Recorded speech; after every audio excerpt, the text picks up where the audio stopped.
Welcome to the Strategic Marketer Podcast, where we talk about strategies, tactics, and practical steps to help you become a more strategic marketer. I'm your host, Joseph Lewin, and today I'm speaking with Carly Janicki. Carly is a content marketing and backlink consultant and the founder of Wild Idea Collective. In our conversation today, Carly and I discuss everything related to building backlinks to help you rank higher in Google and to improve your SEO rankings. We cover whether you should buy backlinks, what the best practices are for going out and getting backlinks to your site, and if you need to hire an agency to help you, what should you be looking for, what's the cost going to be, and how do you avoid getting scammed? So without further ado, let's dive in. It's going to be a very interesting conversation. Carly, should companies that are looking to rank for organic search results focus on getting backlinks? Yes, definitely.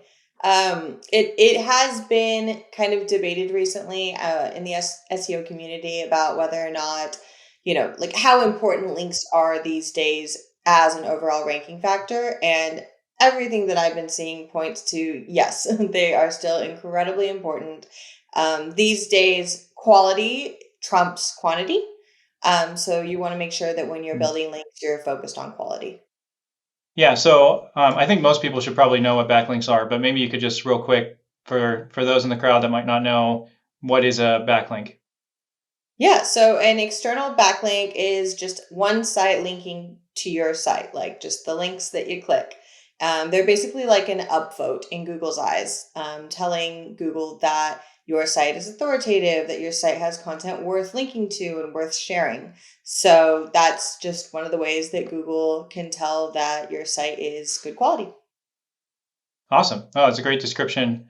So, if you've been around the marketing world or SEO for a little while, you probably run into some sketchy backlink builders, backlink building websites. So, isn't buying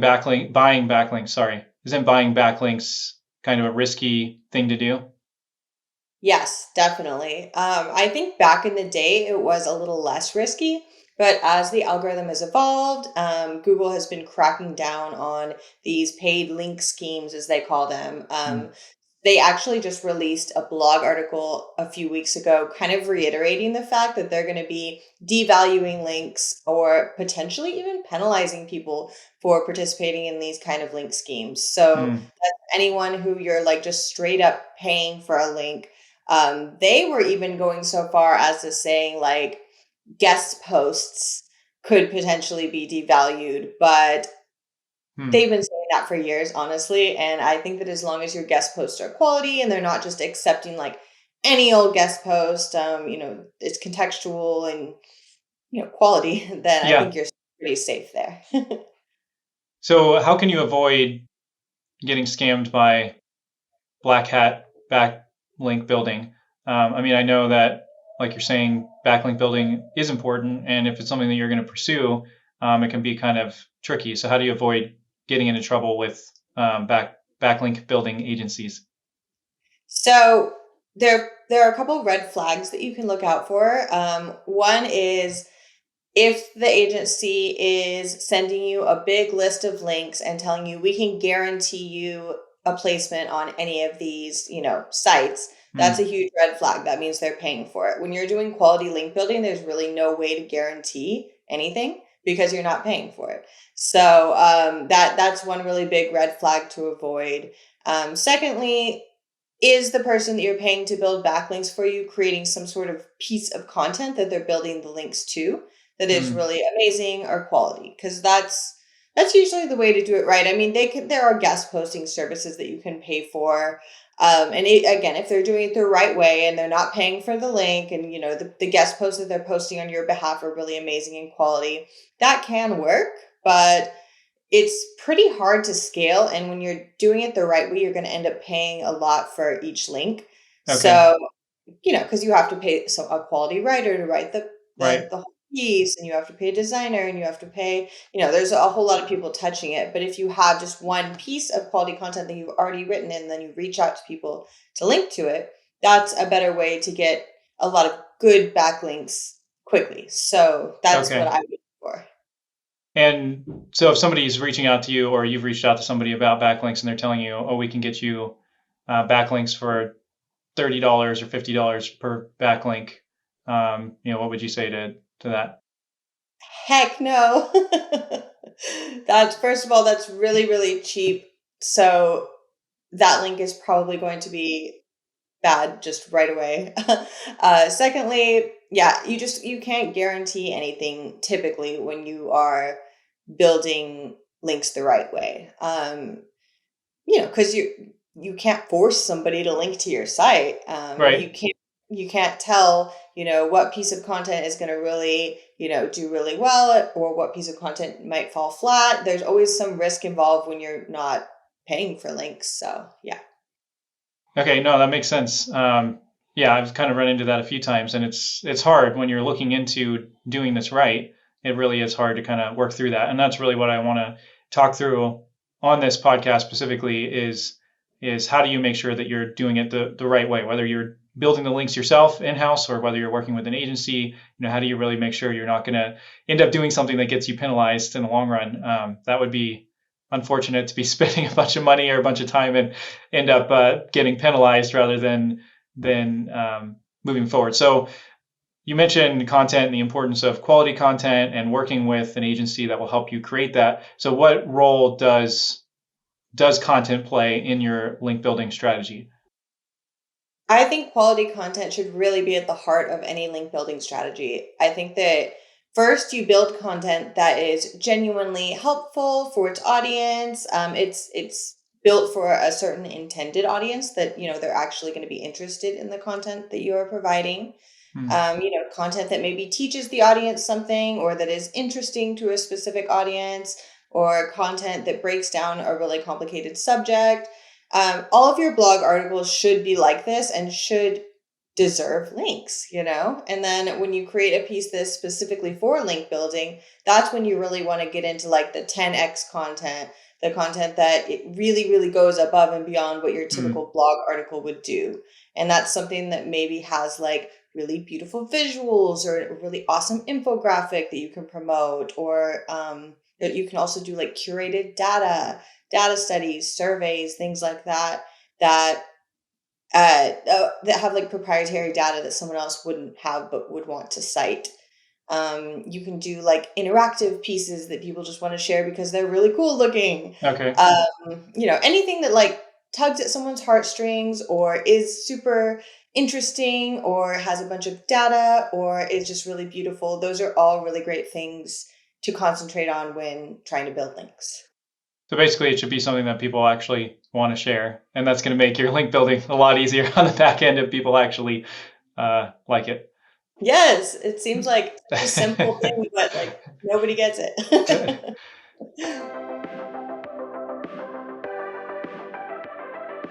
This week's episode of The Strategic Marketer is brought to you by the Brand Compass course. If you're looking to take your marketing services side hustle to the next level, the Brand Compass course is for you. In the course, you're going to learn how to identify your ideal customers and narrow down to serve a niche market. Then you're going to learn how to productize your offering so that it's easier for customers to understand exactly what you do for them. And then you're going to put all of this information into a one-page messaging guide.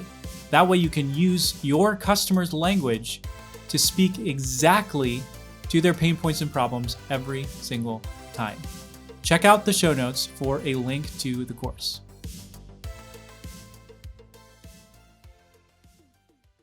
When we talked before, you had given some specific examples of what some of those types of pages might look like. So could you dive a little bit deeper into, you have the infographics, but before you also talked about maybe like almost listicles or something, I can't quite remember, but what would be some specific examples of types of pages that you could create? So there are all sorts of different ways to do it. I think you might be referring to like passive link acquisition pages. So something that you can create that will rank and then people will want to like reference it over time. So those can be like curation of statistics that people might want to cite. They can be like best so-and-so listicles, to where like if someone types in like best X for X, then they're going to get your listicle, and then they can cite that when they're writing their own article. Okay. There's trends, there's quotes, there's a whole bunch of like different keyword focused pieces that you can write that, drive a few links to them, get them ranking on page one, and then people will start to reference them naturally. And that's always a really great thing to do. Yeah. So once so you spend a lot of time creating these pieces of content. I know we could spend, 10 episodes just talking about probably each of the different types of content that you could create. But once you've, worked on that, you've created something that is interesting and shareable. What do you do with that piece of content after that to start building backlinks? Because I think, there's a lot of marketers out there that have created something at some point in time that is interesting and shareable.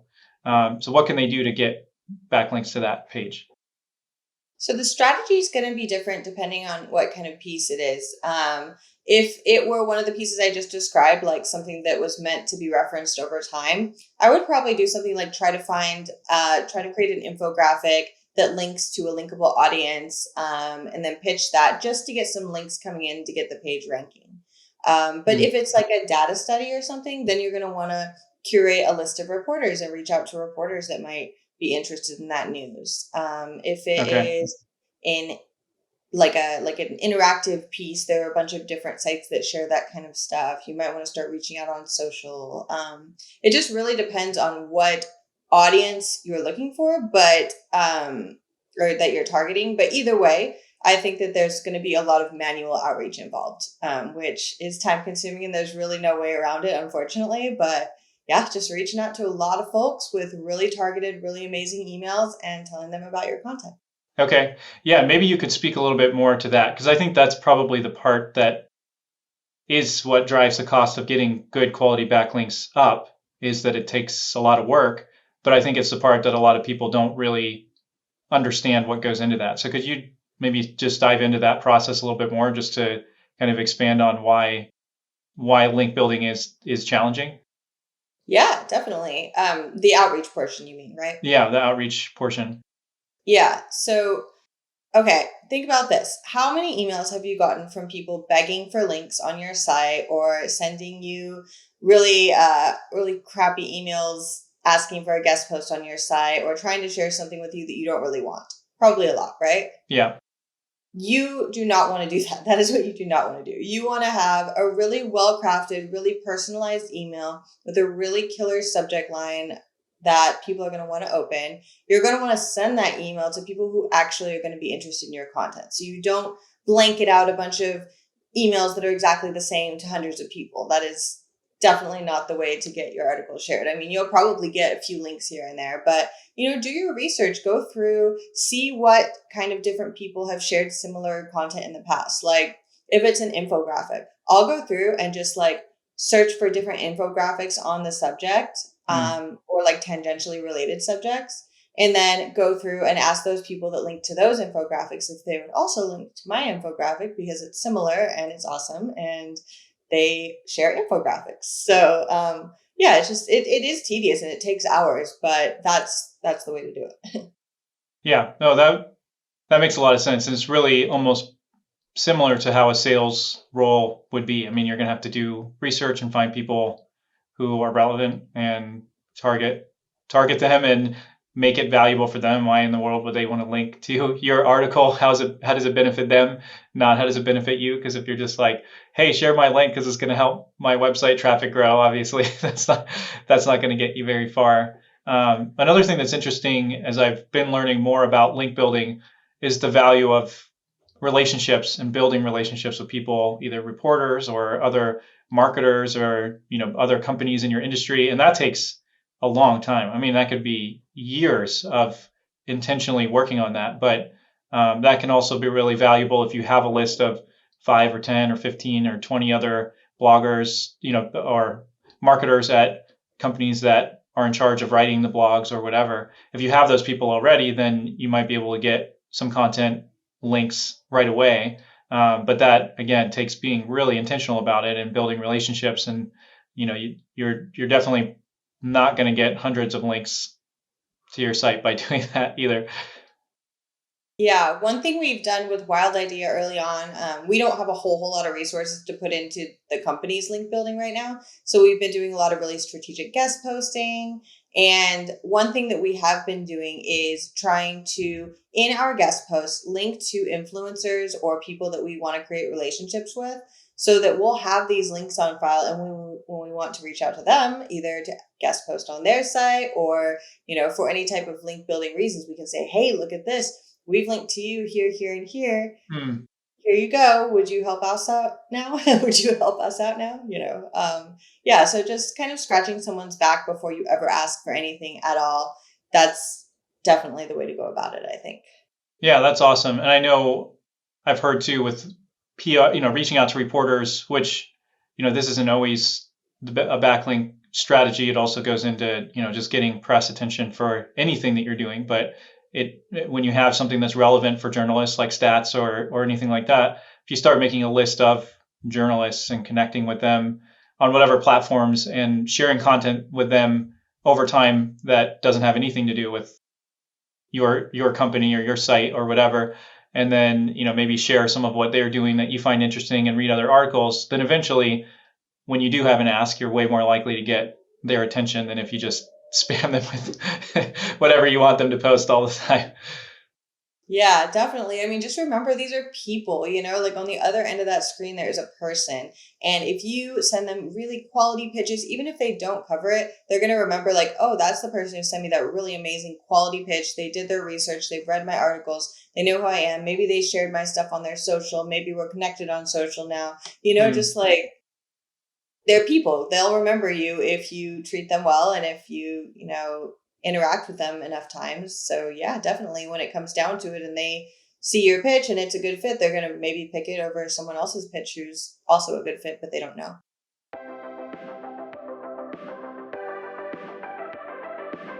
Strategic Marketer is brought to you in part by Thrive Themes. Thrive Themes is a killer visual WordPress editor. They've also recently launched editable themes so that you can edit every element of your WordPress theme. You can create amazing landing pages that are beautiful and conversion focused. They've built all of their products around helping you convert more leads into customers. You can find out more about Thrive Themes by clicking the link in the show notes. What are a few practical steps that marketers who haven't really spent a lot of time getting backlinks and they have a piece of content that they feel is really good quality, what would be a few practical steps that they could take? I know we've covered some, but maybe we could just synthesize, what are the first 2 or 3 things that they should do to start building backlinks? So first of all is look at your content and say, who would be interested in this piece of content? Like what audience would be genuinely interested in this piece of content? Then go and look online and see what form of content they're sharing. Like, do they share infographics? Are they sharing only data studies? Is it reporters you're trying to reach out to? Is it other B2B websites? Kind of just really get a lay of the land and then develop a strategy for creating a piece of link bait for that. So, I mean, maybe the article itself is the link bait because it looks really great.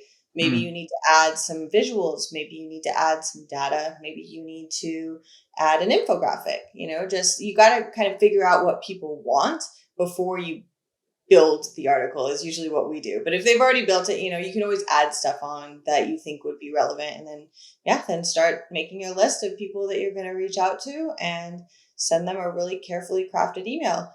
Depending on how much time you have to spend. I mean, you can do super targeted and kind of spend less time doing fewer emails, or you can kind of start, just pecking away and have a little more of a broad approach, but send, closer to 100 emails. So it just really depends.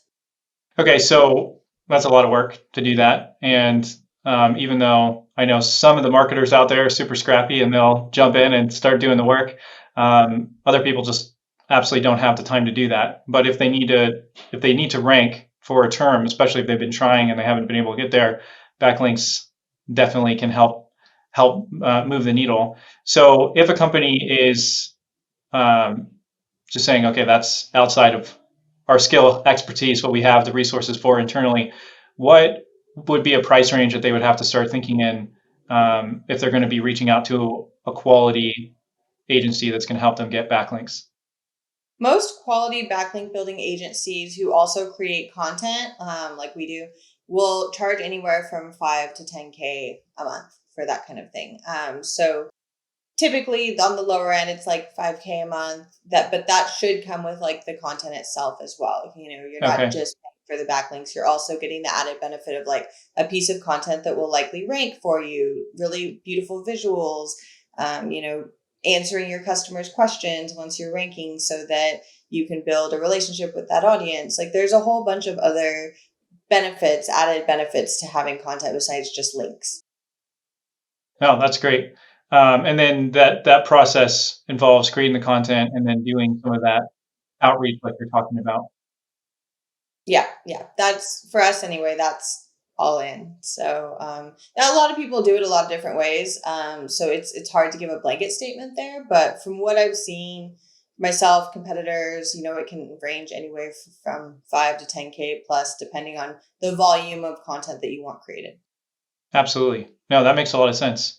And like you said, there's an extreme amount of work that goes into that. I mean, I have worked on a few pieces of content that are more of these pillar page pieces of content. And when you calculate how much time and money and effort went into the in-house creation of that, plus whatever outsourcing was involved, and there was some, it still adds up, even if you're doing it internally. So if you're adding up what you are putting internally into it, plus what it would take you time wise to do the backlinks, I think companies might be surprised at how close they might be coming to that number anyway.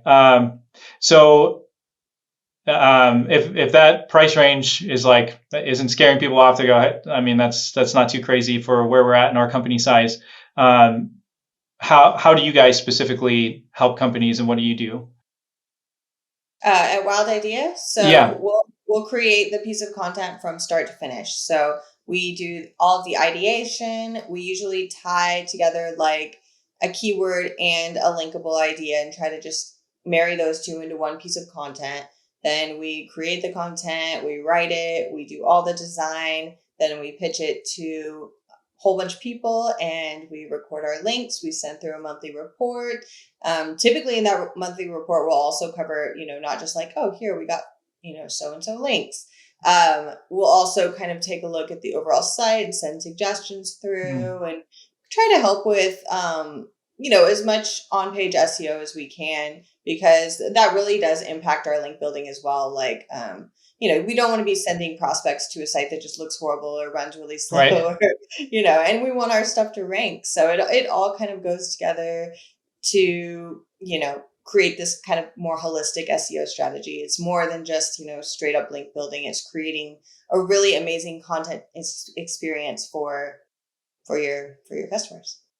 Awesome. No, that sounds great.